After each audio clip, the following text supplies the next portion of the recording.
ರೀ ರಿಲೀಸು ಈಗ ರೀಸೆಂಟಾಗಿ ಆದಾಗ ನಾನು ಥಿಯೇಟ್ರಿಗೆ ಹೋಗಿ ನೋಡಿದ್ದೆ. ಅದು ನನಗೆ ಸಖತ್ ಇಷ್ಟ ಆಗಿತ್ತು. ಅದನ್ನ ಬಿಟ್ರೆ ನನಗೆ ಬುದ್ಧಿ ಬಂದಾಗಿಂದ ಉಪ್ಪಿ ಸರ್ ಅವರು ಸ್ವತಃ ಅವರೇ ಬರೆದು ಡೈರೆಕ್ಟ್ ಮಾಡಿರುವಂಥ ಸಿನಿಮಾನ ಯಾವುದನ್ನು ಥಿಯೇಟ್ರಲ್ಲಿ ನೋಡಿರ್ಲಿಲ್ಲ.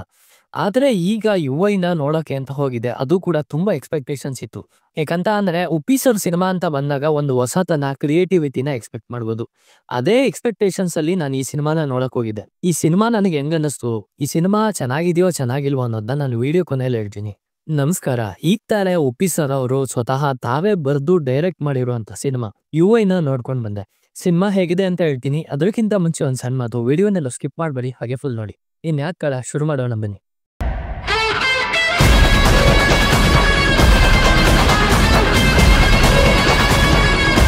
ಅದು ಪ್ರತಿ ಸಲ ವಿಡಿಯೋ ಮಾಡ್ಬೇಕಾದ್ರೂ ಕೂಡ ಸಿನಿಮಾದು ಕಥೆಗಳೇ ಬರೋದಾದ್ರೆ ಅಂತ ಹೇಳಿರ್ತೀನಿ. ಆದ್ರೆ ಈ ವಿಡಿಯೋಲಿ ಆತರ ಎಲ್ಲೂ ಹೇಳಲ್ಲ. ಯಾಕಂತ ಅಂದ್ರೆ ನನಗೆ ಸಿನಿಮಾದು ಸ್ಟಾರ್ಟಿಂಗು ಒಂದ್ 5 ನಿಮಿಷ, ಕೊನೆ 20 ನಿಮಿಷ, ಅದೇ ನನಗೆ ಸಿನಿಮಾದಲ್ಲಿ ಜಾಸ್ತಿ ಇಷ್ಟ ಆಗಿದ್ದು. ಹಾಗಾಗಿ ನಾನು ಈ ಸಿನಿಮಾದು ಕಥೆ ಬಗ್ಗೆ ನಿಮ್ಗೆ ಹೇಳಕ್ ಬರಲ್ಲ. ನನಗೆ ಸ್ಟಾರ್ಟಿಂಗ್ 5 ನಿಮಿಷ ಏನಕ್ಕೆ ಇಷ್ಟ ಆಯ್ತು ಅಂತ ಅಂದ್ರೆ ಅದು ಕೂಡ ಕೊನೆಯಲ್ಲಿ ಇಷ್ಟ ಆಯ್ತು. ಸ್ಟಾರ್ಟಿಂಗ್ 5 ನಿಮಿಷ ಯಾಕಂತ ಅಂದ್ರೆ ಅವರು ಸ್ಟಾರ್ಟಿಂಗ್ ಅಲ್ಲೇ ಹೇಳಿದ್ರು, ನೀವೇನಾದ್ರೂ ಬುದ್ಧಿವಂತರಾಗಿದ್ದಾರೆ ಈ ಸಿನಿಮಾ ಬಿಟ್ಟು ಈಗ್ಲೇ ಎದ್ದೋಗಿ, ನೀವೇನಾದ್ರೂ ದರ್ದ್ರಾಗಿದ್ದಾರೆ ಈ ಸಿನಿಮಾನ ನೋಡಿ ಅಂತ. ಅವರು ಅದನ್ನ ಏನಕ್ಕೆ ಹೇಳಿದ್ರು ಅಂತ ನನಗೆ ಸಿನಿಮಾ ಮುಗ್ದಾದ್ಮೇಲೆ ಅರ್ಥ ಆಯ್ತು. ಈಗ ಸರಿ ಇಷ್ಟೇ ಅಂದ್ರೆ ನಾನೀಗ ನೆಗೆಟಿವ್ ಹೇಳ್ತೀನಿ. ಸಿನಿಮಾದಲ್ಲಿ ನನಗೆ ನೆಗೆಟಿವ್ ಅಂತ ಅನ್ಸಿದ್ದು ಯಾಕಂತ ಅಂದ್ರೆ ನಾನು ಕುತ್ತಿ ಸಿನಿಮಾನ ನೋಡಿರೋಂಥ ದಡ್ಡ. ಹಾಗಾಗಿ ನನಗೆ ಏನ್ ನೆಗೆಟಿವ್ ಅಂತ ಅನ್ನಿಸ್ತು ಅನ್ನೋದನ್ನ ನನಗೆ ಹೇಳ್ತೀನಿ, ಕೇಳಿಸ್ಕೊಳ್ಳಿ. ಈಗ ಮೊದಲನೇ ನೆಗೆಟಿವ್ ವಿಚಾರದ ಕಡೆ ಬರೋದಾದ್ರೆ ಸ್ಕ್ರೀನ್ ಪ್ಲೇ. ನನಗೆ ಯಾಕೆ ಆ ತರ ಅನ್ನಿಸ್ತು ಅಂತ ಅಂದ್ರೆ, ಈಗ ಉಪ್ಪಿ ಸರ್ ಅವರು ಏನ್ ಹೇಳಕ್ ಹೊರಟಿದ್ದಾರೆ ಅಂತ ನನಗೆ ಅರ್ಥ ಆಗ್ತಿದೆ, ಅಂದ್ರೆ ಸ್ವಲ್ಪ ಮಾತ್ರ. ಯಾಕಂತ ಅಂದ್ರೆ ಆ ಸ್ಕ್ರೀನ್ ಪ್ಲೇ ಅಷ್ಟೊಂದು ಹಿಡ್ದಿಟ್ಕೊಳ್ಳೋ ತರ ಇರ್ಲಿಲ್ಲ. ಒಂಥರ ಸ್ಮೂತ್ ಟ್ರಾನ್ಸಿಷನ್ ಅಂತಾರಲ್ಲ ಆ ತರ ಏನಿರ್ಲಿಲ್ಲ. ಲಬುಕ್ ಚೇಂಜ್ ಆಗೋದು ಅದು ಅಷ್ಟೊಂದು ಇಷ್ಟ ಆಗ್ಲಿಲ್ಲ. ಆಮೇಲೆ ಕನೆಕ್ಟಿವಿಟಿ ಕೂಡ ಉಳ್ಕೊಳ್ಳಿ.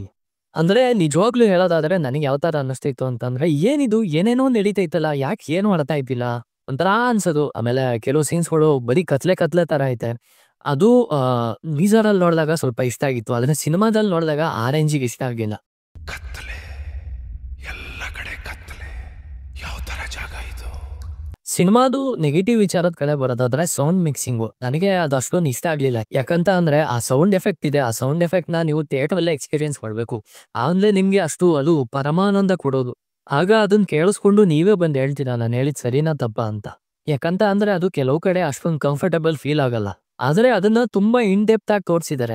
ಅದ್ರ ಬಗ್ಗೆ ನಾನು ಸಪರೇಟ್ ವಿಡಿಯೋ ಮಾಡ್ತೀನಿ. ಅಂದ್ರೆ ನನಗೆ ಸಿನಿಮಾದಲ್ಲಿ ಏನೇನ್ ಅರ್ಥ ಆಗಿದೆ ಅಂತ ನಾನು ಯುವೈ ಸಿನಿಮಾ ಮೇಲೆ ಸಪರೇಟ್ ವಿಡಿಯೋ ಮಾಡೋಣ ಅಂತ ಅನ್ಕೊಂಡಿದೀನಿ. ನೋಡೋಣ ಹೆಂಗಾಗುತ್ತೆ ಅಂತ ಹಂಗೆ. ಈಗ ನಾನು ಏನ್ ಹೇಳ್ತಿದೀನಿ ಅದು ರಿವ್ಯೂ ಮಾತ್ರ. ನೆಕ್ಸ್ಟ್ ಈ ಸಿನಿಮಾ ಮೇಲೆ ನಾನು ಯಾವ ವಿಡಿಯೋ ಮಾಡ್ತೀನಿ ಅದನ್ನ ಇನ್ ಡೆಪ್ತ್ ಆಗಿ ಅರ್ಥ ಮಾಡ್ಕೊಂಡು ಹಿಂಗ ಆದಷ್ಟು ತಿಳಿಸಕ್ ಪ್ರಯತ್ನ ಪಡ್ತೀನಿ.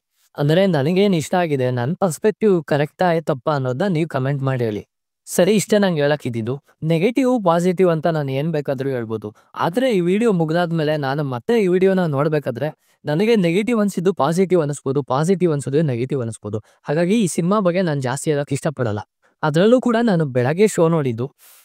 ಆದ್ರೂ ಕೂಡ ಸ್ವಲ್ಪ ವಿಡಿಯೋ ಬಗ್ಗೆ ಏನ್ ಹಾಕೋದು ಅಂತ ಯೋಚನೆ ಮಾಡೇ ಅರ್ಧ ಟೈಮ್ ಹೋಗಿದೆ.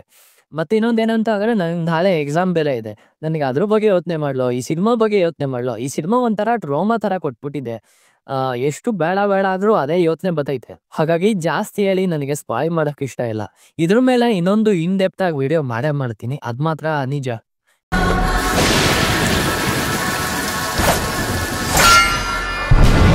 ಈ ಸಿನಿಮಾನ ಥಿಯೇಟರ್ ಹೋಗಿ ನೋಡ್ಬೋದಾ ಅಂತ ಕೇಳಿದ್ರೆ ನಾನು ಅದ್ರ ಬಗ್ಗೆ ನಿಮ್ಮ ಹತ್ರ ಏನು ಹೇಳಲ್ಲ. ಯಾಕಂತ ಅಂದ್ರೆ ನಾನೇ ಇನ್ನೂ ಸ್ವಲ್ಪ ಕನ್ಫ್ಯೂಷನ್ ಅಲ್ಲಿ ಇದ್ದೀನಿ. ಯಾಕಂತ ಅಂದ್ರೆ ಈಗ ನಿಮ್ಗೆ ನಾನು ಥಿಯೇಟರ್ ಹೋಗಿ ನೋಡ್ಬೇಡಿ ಅಂತ ಹೇಳೋದು, ಮತ್ತೆ ನೀವು ಅದನ್ನ ರಿಗ್ರೆಟ್ ಮಾಡೋದು, ಇಲ್ಲ ಅಂತ ಅಂದ್ರೆ OTT ನೋಡಿ ಥಿಯೇಟರ್ ಅಲ್ಲಿ ನೋಡ್ಬೇಕಿತ್ತಲ್ಲ ಅಂತ ರಿಗ್ರೆಟ್ ಮಾಡೋದು, ಅವೆರಡೂ ನನಗೆ ಇಷ್ಟ ಇಲ್ಲ. ಹಾಗಾಗಿ ನನಗೆ ಇದೊಂದರಲ್ಲಿ ಮಾತ್ರ ಕ್ಷಮಿಸ್ಬಿಡಿ. ಇದೊಂದು ಒಪಿನಿಯನ್ ನಾನು ಏನು ಹೇಳಕ್ಕಾಗಲ್ಲ. ಸರಿ, ಇಷ್ಟೇ ನಂಗೆ ಹೇಳಕ್ಕಿದ್ದು. ವಿಡಿಯೋ ಏನಾದ್ರು ಇಷ್ಟ ಆಗಿದೆ ಲೈಕ್ ಮಾಡಿ, ಹಾಗೆ ಸಬ್ಸ್ಕ್ರೈಬ್ ಮಾಡ್ಕೊಳ್ಳಿ. ಮತ್ತೆ ಯಾವ್ದಾದ್ರು ಹೊಸ ವಿಡಿಯೋ ಸಿಗೋಣ. ಅಲ್ಲಿ ತನಕ ಹುಷಾರಾಗಿರಿ, ಆರಾಮಾಗಿರಿ.